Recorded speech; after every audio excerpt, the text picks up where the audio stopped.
New Thought Media Network. We are a global broadcast network of positive music, media, and entertainment, inspiring humanity's evolution along the journey of enlightenment and creating a world of love, peace, empowerment, and prosperity for all. New Thought Media Network. Positively inspiring.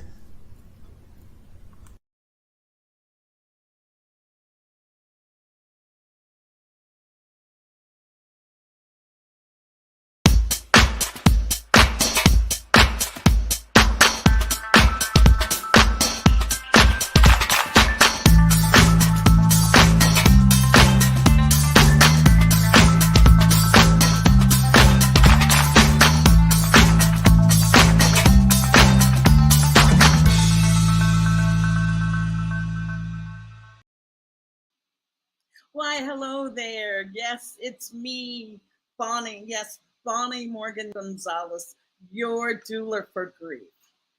I am a grief coach, a registered nurse, a religious science practitioner, and a soul collage facilitator. And most importantly, I am just a human just like you are. We're all just sharing the space and place called life.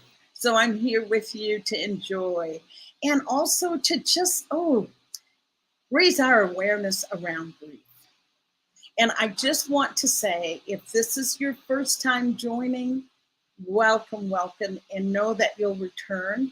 And if you're returning, I'm honored to know that you're out there. And I ask new and old returning folks to please join the conversation. Make this an hour that you explore grief yourself. So drop a question or comment in the comment box, and I'll be more than happy to respond. And I just want to say, yes, you have come to the right place today. If you are on that journey of recovering from grief, or if you know someone, we all have losses in our lives, and understanding that it's loss that leads to grief. Loss is what we experience. Loss of a job, relationship, friendships, lifestyle, body images, aging, even birth. Giving birth is a loss of a lifestyle that you had before. Now you're moving into parenthood, graduation, leaving behind the known, people that you know, moving into the new. Those are all losses. And grief is what we feel in relationship to those losses. So knowing that at every stage of life, there is the possibility of loss. So therefore, grief, it's just a human experience, that it is a part of the human experience. And if we can start to befriend grief, it allows us to grieve well. And when we grieve well, we live well. So grieving well leads to living well. As my most favorite author, Bell Hooks, says, we just can't heal in isolation. And that's what grief is there for, to truly heal us, to heal us from that loss. So when we lean into it, when we embrace it, we embrace the very medicine that we need. We embrace what will heal us. But unfortunately, in our culture, we don't always see grief that way. We see grief with all its pain and I was just say agony. It's pain, it's discomfort, it's unpleasantness. That's what we see. But if we realize that that is the medicine, that is the medicine that will heal us. All of that discomfort, moving through that, returning to that sense of wholeness. And as a grief doula, that's what I'm here for, is to walk you through that difficult messy part, painful part of grief. And I just want to say that I read this, and I think I read it last week, but I just want to read it again. Just talks about grief. Grief can either be used as a tool to bring us closer to ourselves and thus to each other, or it can tear us apart. Unfortunately, we are so busy running from loss, like a child that's hiding from the boogeyman, that we don't care who we knock down along the way, as long as sorrow stays far enough behind. But loss doesn't need to be feared, and neither do we ourselves need to fear loss. When we choose to use mindfulness, meditation, different practices, not only does this help us become aware of our own grief and how it impacts our lives, but also to accept the inevitability of loss and of failure. We open ourselves up to new possibilities. We open ourselves up to the beauty, to the connection, to the liberation, freedom, and justice, and peace, internal peace. And that is by Shia Wade. And I just love that. Another person that affirms for us that grief is a super positive aspect of our lives. And I say that the power of grief is to heal. And just want to I want to introduce you to different ways, different practices, even different philosophies that holds grief in a way that we can embrace it, that we can get our arms around it. And so today, my theme today is how Judaism honors grief. Yes, how Judaism honors grief. And I think you will be just pleasantly surprised of the beauty of this philosophy and tradition, religion, if you prefer that word. And so I am just super excited today to have my special guest who's going to help delve into this. And my special guest today is Laura Topper, the multifaceted, award-winning Laura Topper.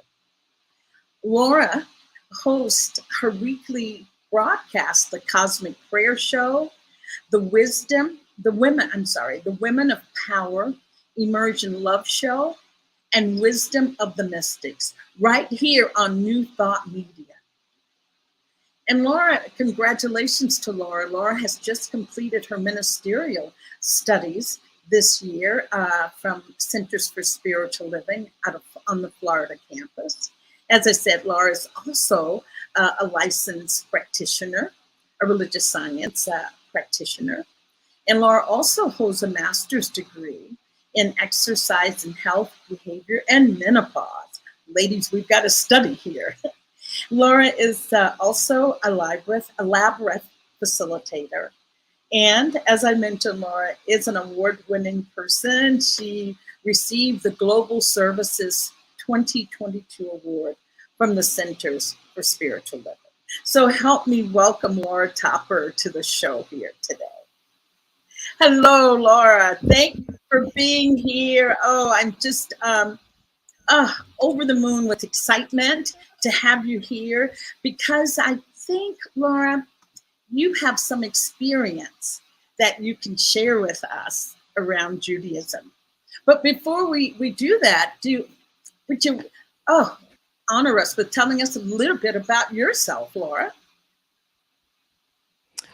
Oh, Bonnie, well, first of all, I want to say thank you for inviting me onto your show and your broadcast and into your intention to share the power of grief and the beauty of unpacking grief and loss. I feel really honored and blessed to be here right now. It's a really special time for all of us. I'm so grateful for the work that you're doing. So thank you. And thank you to Joe, who's producing the show today so perfectly. Yeah. I love being here and sharing this knowing of love. And I think to do it through the idea of grieving and grief and loss is just Yeah. so beautiful and perfect. Thank you, Yeah. Bonnie. Yes, I was going to say you're using the word love, and as I said a little bit before the show, that grief is just love persevering. There was one person I believe said, I'm trying to think how they phrased it. Oh, love, grief is just love with nowhere to go. But we know that. Yes. We know if we're grieving the loss of a loved one, we can still pour that love into that person, because the person may die, but love never dies. Love never dies. So, Laura, I know that you grew up in a Jewish household, correct? Yes. Yes. Yes. And Yes. and it's funny, you know, when you asked me to come onto your show to talk about grief from my perspective, it really took me instantly to my grandparents, because I was raised in a very, I wouldn't say an orthodox way, where we were very observant of all of the things, you know, all of the holidays and traditions, and yet we were observant of the kind of the ones that the holidays that most people would, Yom Kippur, Rosh Hashanah, Sukkot, Purim, all of those holidays that and so it was at a time my grandparents transitioned. My grandfather, I remember he was probably the first person that I remember transitioning, and I was probably about 12. Right. And I'm 58 now, so you know that was a long time ago. And it wasn't, I mean, I've been to funerals later, you know, more recently even, and it's been very different, because now we have this idea of celebrating life. And when I was at a funeral, you know, or at a service, and when I was younger, that wasn't the emphasis. The emphasis was, and I think in the real Orthodox Judaic tradition, it really is about, you know, this, we're mourning here. We're mourning. Yes. We're really grieving, and there is a time frame for this, and it's beyond one day, and it's beyond 2 days. It's 7 days, and there is a regard for that 7-day period. Now, not everybody sits Shiva. It's called Shiva, which is a 7-day time frame for the mourners to sit, and it's not everybody sits for 7 days. People do, and they still do. You know, it's like this event is happening, and we're going to stop everything. We're going to stop everything, and we're going to sit very low floor, very low, on very low chairs, and allow people to come to visit and reach down, bend down low, to be greet, and kneel down low.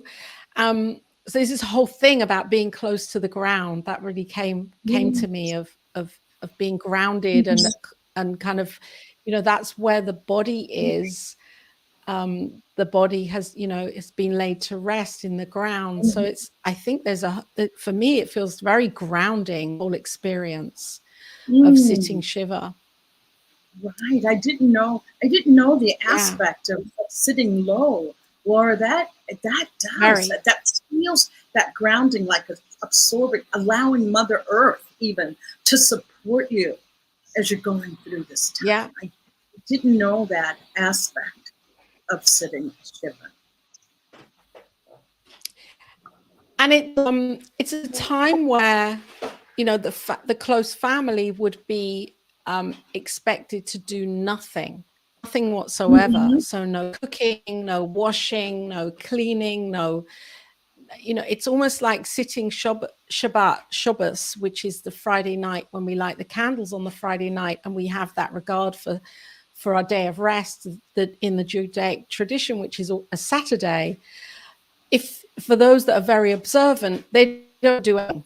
Hasidic and Lubavitch Jews, they do nothing between Friday night and Saturday night. They don't even turn on a light bulb. Oh, So wow. so I think that it's like real day of rest. So I think sitting Shiva would be maybe not so.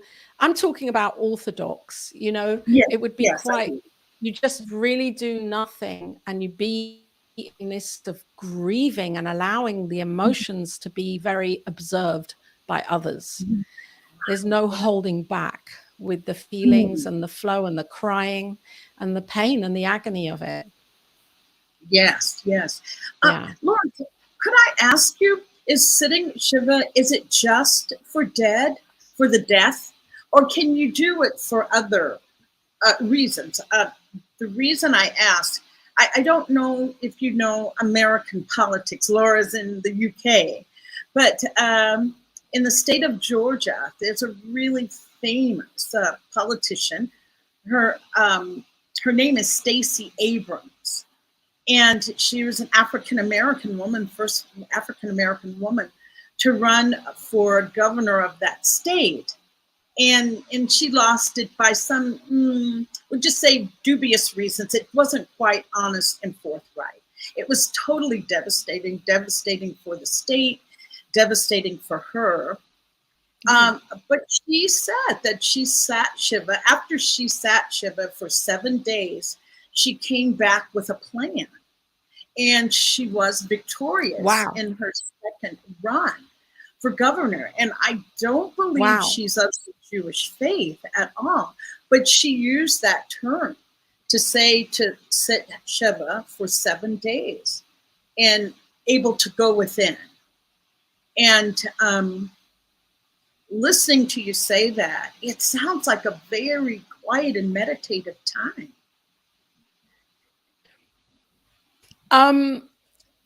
It's a very introspective time, and it's a time where I think probably I can't speak on that, because I believe the only time I've heard of anyone sitting Shiva is because of a death, because of a transition, because of a loss of a person, or the idea of a loss of a physical person. So and it's a time of acknowledging the family.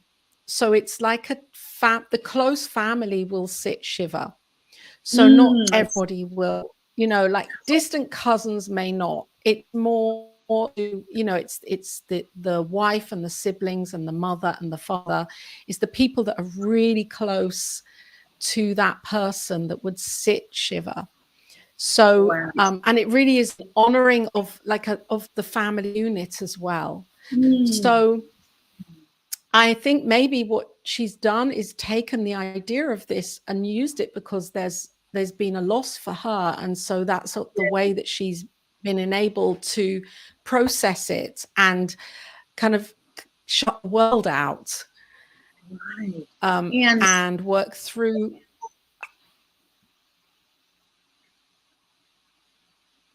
Yes, I was going to say, I think it, or for me, it feels like if it's a ritual that can bring me comfort, I would say, I would even sit Shiva if I felt that that there's value in that for me, and that I want to adopt that tradition.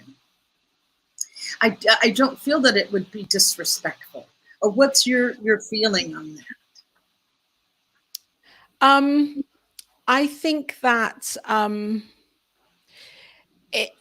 take it as a ritual into another modality, for another reason, then a loss is, who am I to judge that? Because loss is loss, and if somebody is feeling loss, if somebody's feeling emptied and absolutely grieving a sense of loss, then to take a process and use it for another reason, it still is accomplishing something for that person. I would say, though, that the piece about Shiva, I believe, now I'm saying all of this, is in the Jewish religion, when somebody transitions, they are buried very quickly. Oh, yes. Usually very quickly. It's usually around within 2 days. So there isn't this big transitional kind of length of time where somebody is in an open casket and people can go and visit, and the body's prepared for days and weeks. Everything is very quick.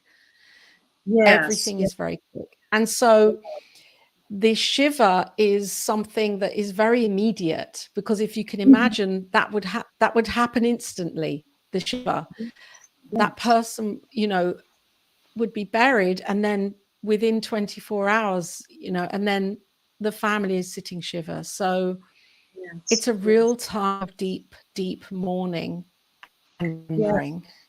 And it feels like it addresses the loss immediately. That loss immediately.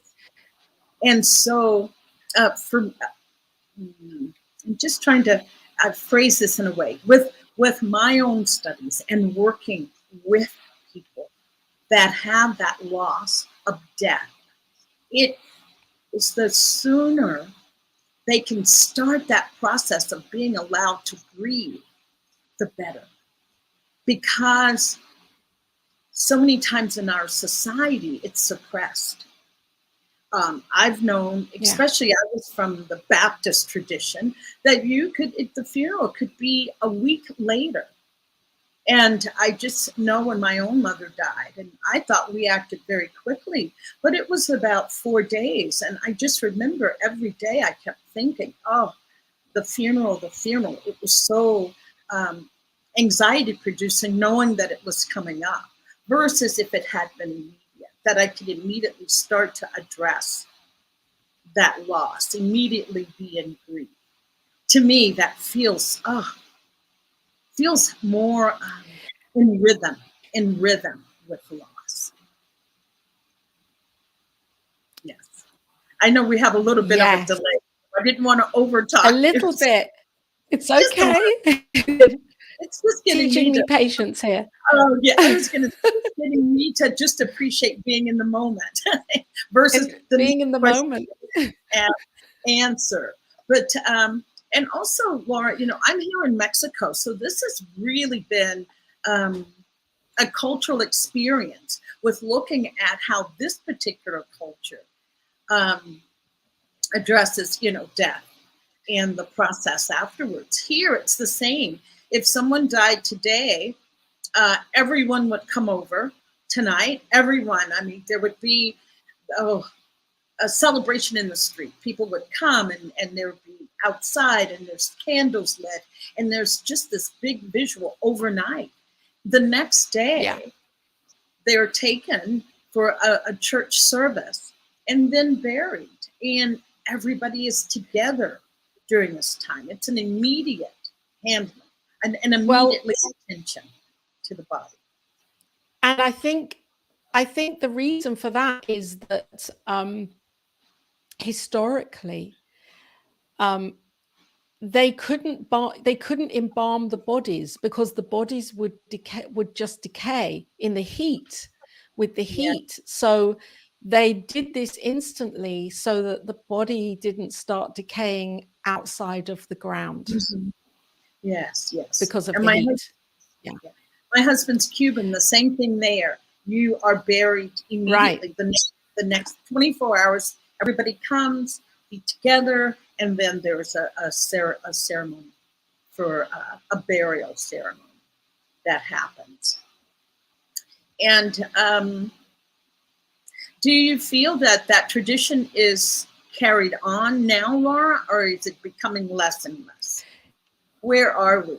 I think where are we? I think we are more liberal with it now. So there will be Shiva, and there will be that grace, that time of grace for deep mourning. I think that I think definitely the tradition of it is still there. In the Judaic religion, it's not okay for crematorium. It's not okay to cremate. Mhm. So, Oh, I think though, yeah, as a rule, the body belongs to God, and the body is buried in the ground. So goes mhm. back to the ground, back to God. So really for me, that's like saying, well, isn't God everywhere and God is Yeah, everything? And so right, right. yeah, We could bring that in, we Laura. could, couldn't we? Yes, yes, Yeah. yes. So, Um, I think I had to but I do think, go ahead. Yes, go ahead. yeah, so I think, yes, I think these traditions are still definitely kept going, definitely. I mean, I know, I've been to funerals. Just before COVID, I was at a funeral of a dear friend, and I know the whole process is exactly the same. And I Hmm. also think that there's an opening up now where people are saying, okay, I want to do this differently as well. And some people do choose to be cremated. And I think there's a more open approach to it. And yet traditionally, Hmm. this is how it would happen. Right, right. Oh, Laura, You know? yes, you brought up a good point when you said people are now opening up. So, what I want to do is I want to take a break, but I want to come back and talk about people opening up to discuss death. And I know you have some beautiful passages, and I want to be able to share that with our viewers. So, we'll take a Yeah. break and we'll come back and we'll talk about this a new movement of really being able to talk about death. So we'll be right back. Good.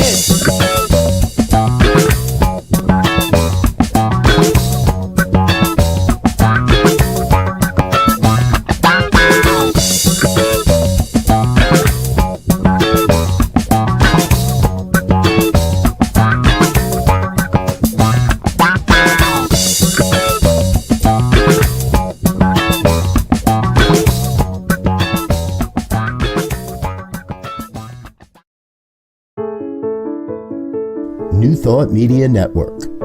We are a global broadcast network of positive music, media, and entertainment, inspiring humanity's evolution along the journey of enlightenment and creating a world of love, peace, empowerment, and prosperity for all. New Thought Media Network. Positively inspiring.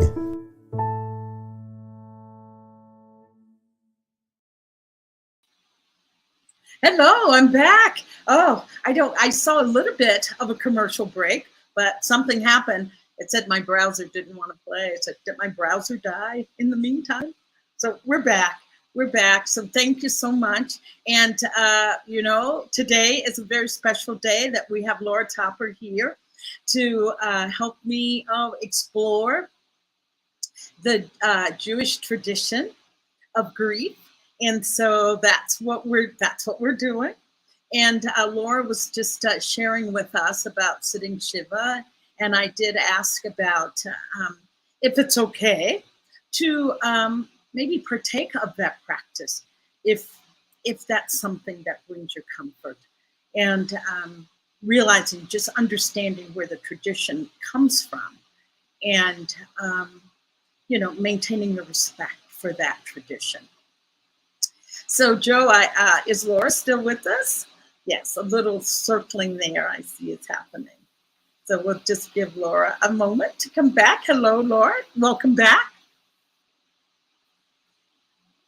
And I don't know if Laura can hear us, but Laura. Oh, Hi, Bonnie. I know there was. You. Yeah, I had a delay. I'm here. Hi. Yes. Laura, I was just saying that when we came back from break, and we're now back from break, that I wanted to just discuss a little bit, Laura, about some of the reasons that grief is so hard for us to embrace culturally. We have Deb's there. Hi, Deb's.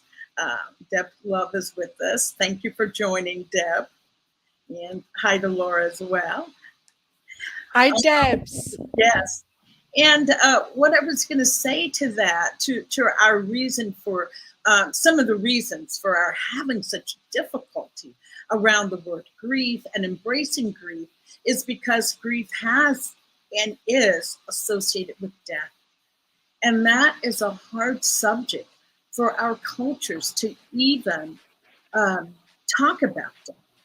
Everything is done to avoid that subject. And I was going to say, now I am just happy to announce that there's what's called death cafes, that a place that people can come to. And it's not for grief support, but it's a place to come to just talk about death, what you feel about death. And one of the questions, Laura, I'll bring up, that came up from a death cafe that I was facilitating with some friends here in Mexico. One of the questions was, what was your first experience with death? What was your first experience with death?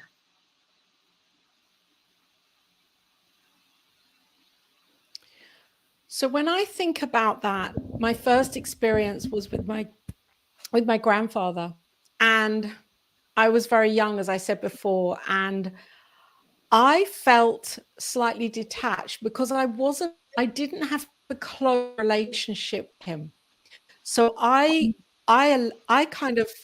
went into the position of witness, and I believe I clammed up because I didn't know how to handle my emotions around what was going on, because there was a lot of upset and a lot of crying. And for me, I wanted to, I couldn't handle that. So as a child, I didn't express that, I think, in the fullest of ways. The thing But that really, I believe, yes, go ahead. Yes. no, that's okay. And the piece that ties in with this that I wanted to just talk about also, or to bring in with this, is that in the Jewish tradition, we remember death. We have a yortzeit, which is a candle. It's called a yortzeit. And every year on the anniversary of that person dying, we light a candle to remember them. If it's somebody that we sat shiva for, somebody that's close to us that we loved, we will remember them. They are not a figment of the imagination, have gone forever, no more to be talked about. The light of them is kept alive, and every year there is a ritual around remembering them and lighting candles for the knowing of that. So I just wanted to say that because you talked about the Death Cafe and how conversation around death now is opening up. And I think in the Jewish tradition, there has been an openness, because it's like you remember when somebody, the day that somebody transitioned, and you light a candle. And for me, death, I feel that, I don't know. That's really great questions. How do I be around death? My maturity can kick in, and I can come from a practitioner place, and yet I don't find it easy when a loved one transitions. In my humanness, it's so sad. I think a lot of the time we tend to brush the humanness out of the way, especially as a spiritual guide or a spiritual teacher. There can be a kind of propensity to not actually live into the humanness of this experience, which is so painful, so painful. Right. you say that, and there's 2 points that I want to get to, the Death Cafe. But before you talked about lighting the candle on the anniversary of the death of the person. And isn't there also another part, 40 days? Is there something with 40 days that you mourn even after sitting Shiva? There's 40 days of a mourning period, a different. No, there's Yeah. no. I think that's different. For us, it's or for at the burial, there's no stone set. There's no stone set in that immediate funeral ritual, of the actual funeral. The headstone is set a year later. So we go back to the graveside a year later. So it's like there's this year of mourning and grieving Yes, and yes. emotional recognition of how we're feeling. And then a year later, the stone is set in that person's new home, the graveside. Right. Yeah. So there's a year. There's a year that you are given permission to grieve, and Absolutely. none of that. Aren't you over it? Oh my gosh, you are permitted to grieve.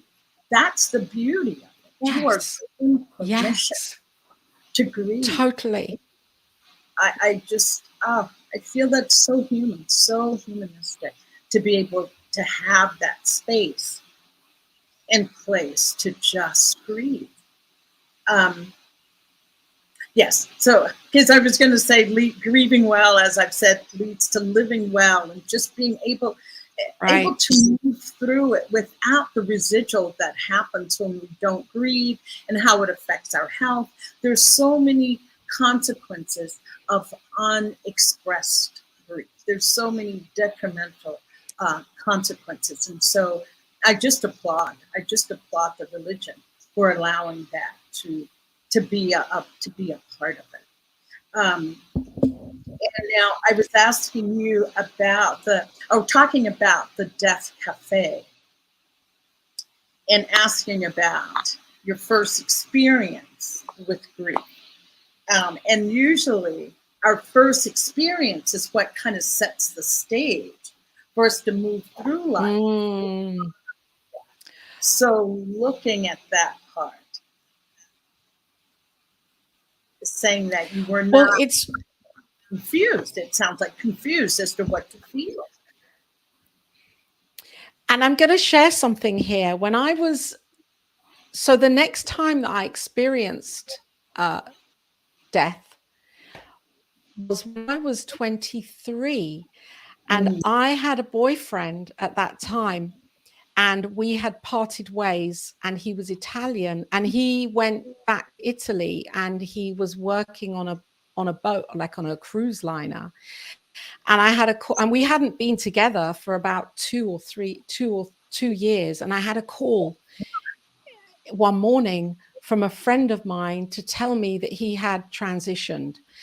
And we had remained friends, not in a romantic way at all, but we had remained with our friendship. And that one completely, I was absolutely, that one. Yes.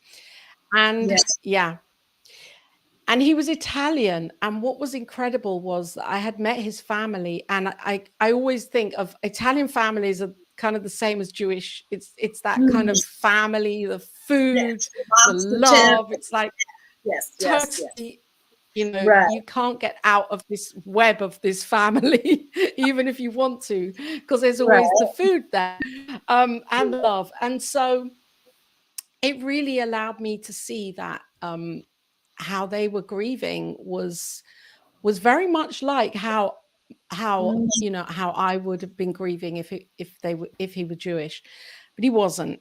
And that really that emotionally got me, that one.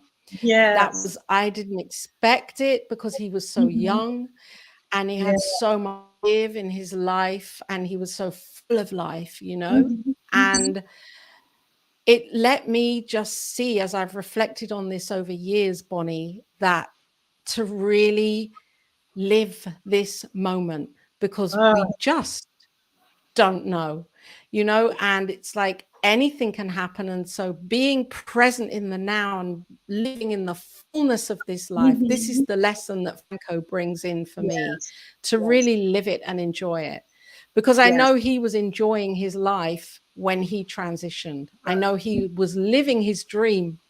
It's what he'd always wanted to do. And yeah, it's like he was set free, and he transitioned in that whole process. And it really just lets me see that life is here to really take and live and enjoy, to be lived. Yeah, there is definitely the unknown. Yes. So Laura, when talking about how we first learn about death, and you were saying that it was your grandfather, I believe you said. Yeah. And you were, was my father's father. Yeah. Right. And we look at the people around us to guide us through that. My first death was with my grandmother, but I was about 9. But I don't remember people really crying and wailing. I just remember my mom was somewhat sad. And I remember she saved the nightgown that my grandmother died in. She saved it and put it in a plastic bag. And I don't know. I was 9. I just didn't even know that death was such a finality for my grandmother's life. So I don't remember even crying. I remember us going, of course, to the funeral, playing with my cousins. That was a big thing because everybody came together. So playing with my cousins. So my first real, as an adult, I was like you, maybe, Laura, about early 20s. And my uncle died. And he died suddenly. And I had to take my aunt to the place where he was working, and he just collapsed at work. But that death was the first time that I really, in this incarnation, in this body right now, dealt with death. And it was I remember not being able to sleep. But what I remember most was not having anybody that I could talk to. That was the part that really, was very, very difficult, not to have anybody to talk to about it. And I remember my mother definitely, she was, oh, well, he died and that's it. And there just wasn't anybody to talk to about death. And I bring that up to say that we as adults just start paying attention to the children that are around us and how we can prepare them, or how we're not change anything, but just awareness about how you are with death, and especially if you're around younger people. How can you maybe set the stage for them, or is there something that you can do, or talking to parents? And I know that you have something special to read, and I'm leading up to that, is that when I was in nursing school, we started studying Elizabeth Kubler-Ross, and I fell in love with the whole process of death and dying. So I'm going to turn it back over to you, because I know you have something beautiful to share. Oh, Bonnie. Ross. Well, I discovered this book, Graceful Passages, for anybody that's interested and wants to purchase this book. It will definitely shift you and open your heart. It's an amazing book. And it's a series of poems that are written by spiritual teachers around death and loss and grieving. And it's a way for us it's called A Companion for Living and Dying. So we can read these and put them into our everyday lives, because we're living and dying in every moment, as spiritual human being, dying to the new in every moment. And the book has the music. Yeah, it's true, isn't it? In Buddhism, we you practice the art of dying every day Yes, before you get yes, up. exactly. Yes, the book has 2 CDs, beautiful music, one Oh, with words, spoken word, and one without. So it's mhm. worth. And I'm going to read the passage by Elizabeth Kubler-Ross. This is her deepest understanding of what is most important in life. Look forward to your transition. It's the first time you will experience unconditional love. There will be all peace and love, and all the nightmares and the turmoil you went through in your life will be like nothing. When you make your transition, you're asked 2 things, basically. How much love have you been able to give and Yes. receive? And how much service have you rendered? Mhm. And you will know every consequence of every deed, every thought, and every word you have ever uttered. And that is, symbolically speaking, going through hell when you see how many chances you have missed. But you also see how a nice act of kindness has touched hundreds of lives that you're totally unaware of. So concentrate on love while you're still around, and teach your children early unconditional love. Yes. So remember, concentrate on love and look forward to the transition. It's the most beautiful experience you could ever imagine. Mhm. And so it is. And so it is. Laura, when you read that, what does that bring to you? What does that bring to you on an emotional level when you read that? Well, it's amazing you are, because I've underlined this for like 3 years ago. I've made underlinings here, and the words unconditional love. Now, if I Mm, know that I'm unconditional love, then I'm not going anywhere as that unconditional love, whether mm, I'm in this physical body or not. mm. My Yes, yes. soul, I am this unconditional love. And so I can practice the presence of this love in every Mm, moment right now. mm. Um, and I think Yes. the other 2 lines that I have underlined here that mean something right here for me now is, how much love have you been able to give and receive, Laura? Yeah. And how much service have you rendered? Mhm. Wow. Um, I Ah, think they summarize for me that idea of, well, what am I doing here anyway in this life, in this body, mhm, on this plane? I have to make the most of it, mm. And really oh my make the God, most of it. make the most of it, Laura. I love the idea of love. What comes to me, what that evokes in me around death is that sense of comfort, to be comforted, to know that it is just a continuation of that love. And as we've said, love never dies. Love never dies. But I hope that it could bring No, comfort to someone who has anxiety around death. So many people do. That I know for sure. That I know for sure. That people have so much anxiety around that moment of death and that moment of dying. And hearing that just brought me a sense of comfort. Um, I was with my yes, brother. Yes, I was with my brother when he received his terminal diagnosis, and I was holding his hand, and of course, he welled up with tears. But here's what he had to say. He said, "Wow, when you think of me when I'm gone, just remember me with a smile, and remember the good times and the good times of love." So I think that so says it all, Lord. That poem so says it all, that it is all about love, all about love. If there was here's what I say, because Laura is going to be a minister here very, very soon. She's going to be our own Reverend Laura Topper.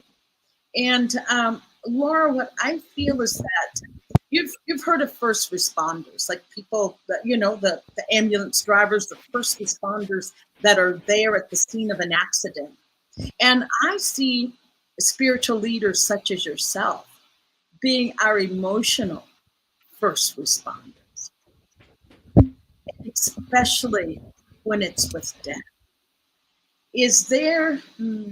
Are there any words that you would like to put to that, what you would say to someone that does come to you with that issue of someone just died? So for me, it is all about knowing the essence of that person. And if somebody is in that space of being aware of, or if somebody has just transitioned, I can't take that person's pain away from them. And I think that's also that piece where, you know, that's almost like allow ourselves to feel the feeling of what it feels like to not be present with that person that has transitioned. Really go into that feeling and feel it and allow that, and don't let anybody try to sidewash it or say, oh, it's okay, you know, you'll be all right, time heals. I think that's just such an insult to the whole art of grieving and acknowledging this idea of loss, because I believe that when we tune back into knowing the love of that person and the love of who we are, that we realize that there can be no loss here. There can be no loss. So from a religious science perspective, I would say allow yourself to be with the feeling and to process this and to talk and to cry and to scream and to laugh and to embody the whole sensation of all of this, because it's all a part of the process of knowing who we are as human spiritual beings. And allowing others to show us comfort as well in this time. Yes.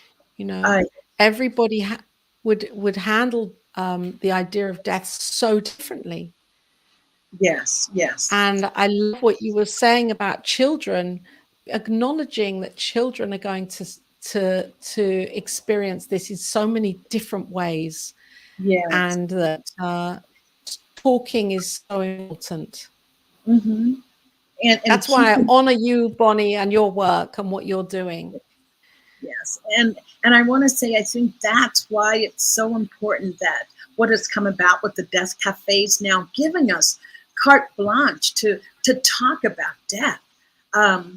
Because as I said, Elizabeth Kubler-Ross is the reason that I am a doula for grief right now. Her work opened another portal around life that I didn't know was there.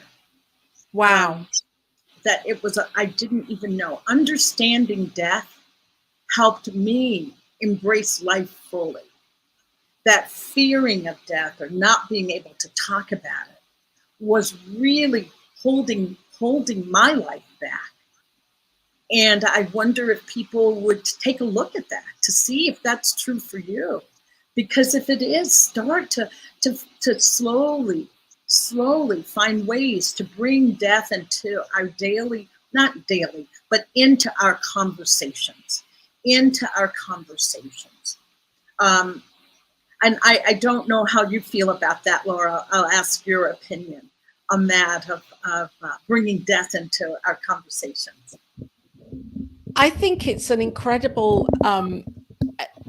I think we're being forced to bring death into our conversations. We're being pushed, not forced. We're being invited to bring death into our conversations and to have open debates, open understandings, religiously, culturally, socioeconomically. I think it's necessary to understand this so that we can help each other and guide each other. We've just been through a massive trauma with COVID and, death and transformation and transitioning. And I think are collectively are being really invited to look at this idea of opening up death as a conversation and getting to the idea that we are immortal beings. Yes. And in that place we can find love. We know love. Oh, Laura, that's yes. Like, I think it's Dr. Michael Beckwith says the Corona bonus. And that is one of the bonuses that now it's getting us to look at those areas of life that we hadn't looked at before, but those areas bear a gift that we didn't even know was there. The gift that this whole pandemic has brought. I know Laura has her cosmic prayer program, and that was on this morning, and her guest was really delving into gratitude. So even being in gratitude around what the pandemic has brought into our lives. It has really woken us up or shaken us awake in places that we didn't know we were asleep. So being in gratitude around that.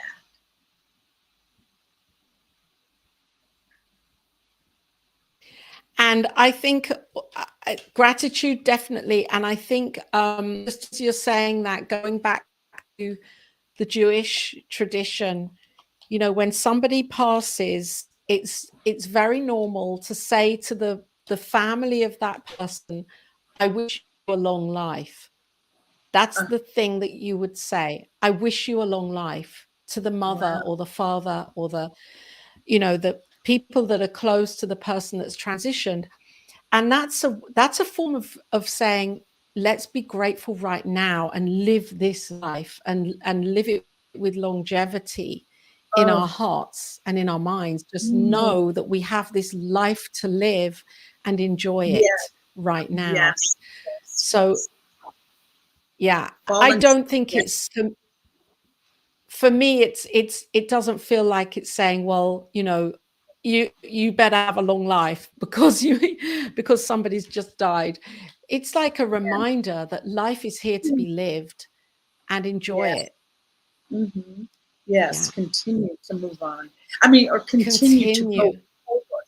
Continue to go forwards. Yes. Yes. Oh, wow.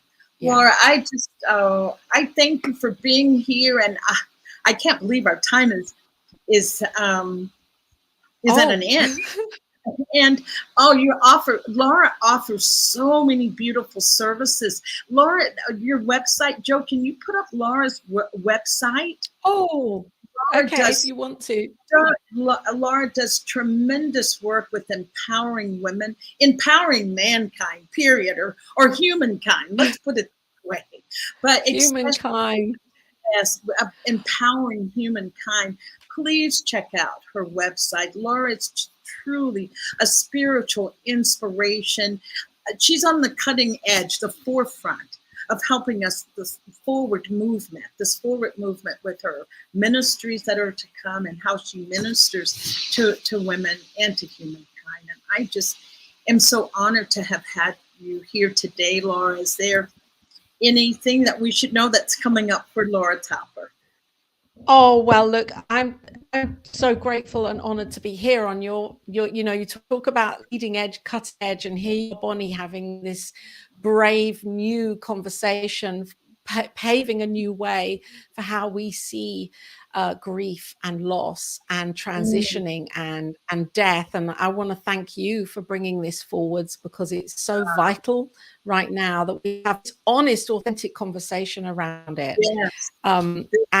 Yes. And for me, I love bringing women together and holding that container space for women to network and meet and share. And I believe menopause is a time of, really transitioning from one way of being to another, as we let go of that old identity and image of ourselves and embrace the new. Yes. So that's what I... Please. Are you there? Yeah, I was just going to say, I'm a testimony of that menopause, that the best is yet to come, that change that happens. Oh, yeah. The best you is yet to come. Join me on this side. Oh, Lauren, thank you so much. And I know our time is at hand. Thank you, Bonnie. I'm just honored, and I am so overjoyed to be able to have difficult conversations here, just to model for people that it doesn't have to be that difficult. You see, that we can still have this dialogue and come away feeling encouraged and ready to live life. So I thank you, and I am going to say goodbye until next week. New Thought Media Network. So check out all the programming. It's just the best thing that you can do for yourself today. So thank you so much. I will see you next week. Bonnie Gonzalez, your doula for grief. I am here for you. On behalf of everyone at New Thought Media Network, thank you for being a member of our virtual family.